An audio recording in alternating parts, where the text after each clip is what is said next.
Bonjour tout le monde. Écoutez, je suis en train de regarder mes vieux. J'ai toutes sortes de projets vidéo. Tu sais, je shoot plein d'affaires avec ma GoPro, puis j'ai comme jamais le temps de faire l'édition de ça. Je suis tout le temps en deux voyages. J'ai pas tout le temps les Wi-Fi, mais là, je suis tombé sur de quoi que j'avais commencé à travailler. C'est juste un vidéo. J'ai essayé de mettre des images ensemble de ma voile, mon code zéro là, que j'avais fait faire chez Voile Sans Souci à Pointe-Calumet. Euh, c'est une super voile, puis j'ai des super images là, du voyage qu'on avait fait en revenant du petit village de San Evaristo vers La Paz. Donc, je voulais vous montrer ça. Je vais tout de suite mettre les clips. Vous allez voir, c'est super relax. C'est ma voile préférée. C'est ma façon préférée de faire de la voile. Et puis, les gens voient ça comme un élément de performance sur un bateau. C'est à un certain point, ça naît un élément de performance, mais c'est surtout un élément de confort puis de capacité de faire de la voile dans des conditions agréables.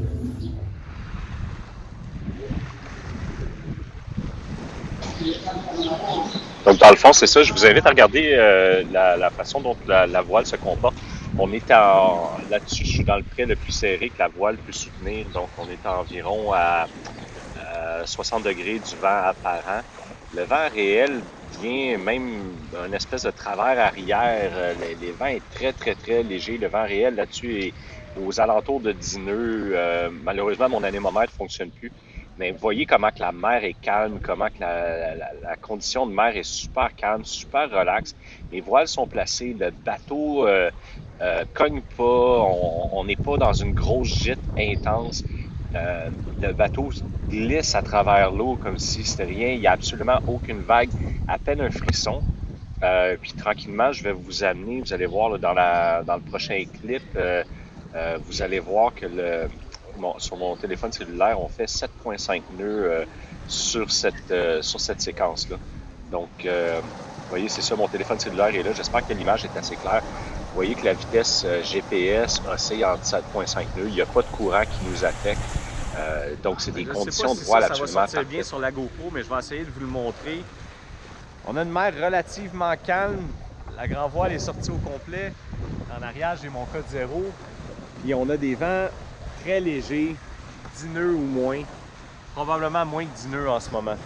Si on regarde la direction, là ça va peut-être changer parce qu'on a quelques bourrasques qui s'en viennent, mais la direction générale du vent, on a un travers arrière en regardant la direction des vagues sur l'eau. Si je regarde ma girouette, je ne sais pas si la caméra va pouvoir prendre ça, mais si on regarde la girouette, on voit qu'on a un travers avant. Puis la différence entre le vent qu'on voit sur l'eau puis le vent qu'on voit sur la girouette, c'est le vent apparent parce que le bateau file 7 nœuds sur l'eau. Donc, c'est ça, je vous disais dans la dernière clip là, qu'on est à 60 degrés du vent apparent environ. C'est une voile qui va fonctionner bien aussi jusqu'à environ 140 degrés du vent apparent. Donc, c'est juste excellent là, comme polyvalence. Donc, sur cette séquence-là, vous voyez que le vent a quand même augmenté un peu. Puis, on approche de la limite de laquelle je suis prêt à garder mon code zéro sorti. Normalement, je ne laisse pas le bateau aller plus que 7,5 nœuds sur l'eau. Vous allez voir que dans le moment, on fait presque 8 nœuds. Donc, pendant que je vous montre la vitesse à 7.7, 7.8 soutenu, voyez que mon ami Philippe Lucier, qui est venu avec moi faire ce voyage-là, il est tout tranquille, puis il est en train de lire son livre. Moi, je peux me permettre de monter puis de regarder par-dessus mon bimini. Tout ça pour dire que ça reste encore des conditions de mer extrêmement claires. Quand je parle de limite de vitesse de bateau, je dis 7,5 nœuds, c'est qu'il faut comprendre que ces bateaux-là ont une vitesse de coque d'environ 7,2, 7,3 nœuds. Donc, de penser qu'on va pousser ces machines-là à 8 nœuds, 9 nœuds, 9 nœuds et demi, ça serait pas impossible de le faire avec plus de vent puis en acceptant plus de risques. Mais c'est sûr qu'en faisant ça, on fait mal à toute la structure du mât, les hauts bancs, la coque. Donc, moi, c'est une limite arbitraire. Je me suis donné une limite de 7,5 nœuds que j'essaie de respecter avec le bateau le plus souvent possible.